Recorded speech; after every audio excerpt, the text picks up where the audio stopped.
Hello and welcome to Tutorials Point. In this session, we'll be learning about JavaScript objects. What are objects? Objects are basically collection of properties and methods. In object, we can declare numerous variables and also with them we can declare methods. Let's see how an object is declared.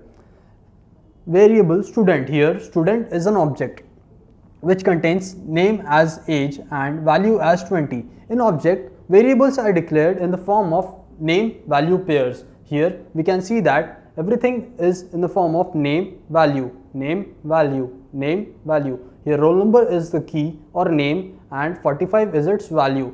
Similarly, we are declaring function whose name is result. Here result is the name or key and we have defined function which returns the value as 95.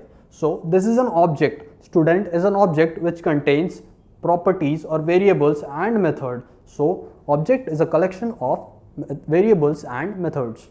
Let's see how an object is implemented practically. In this HTML document, we have an h1 tag containing JavaScript objects as heading. We have an empty div containing ID as demo. Also, we have our jQuery CDN which we copied from code.jquery.com. So inside script tag, we have declared an object with name student as variable followed by object name.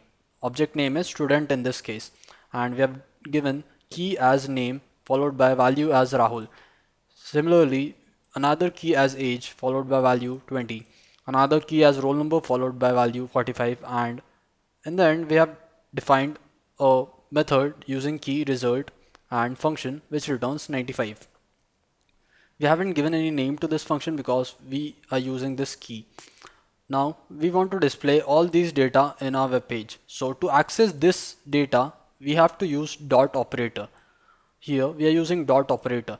To access data of an object, we use object name followed by dot followed by the key name. So if we use student dot name, we can access this and we'll obtain output as Rahul. In our HTML, we are displaying name followed by student.name. So we'll get name followed by Rahul,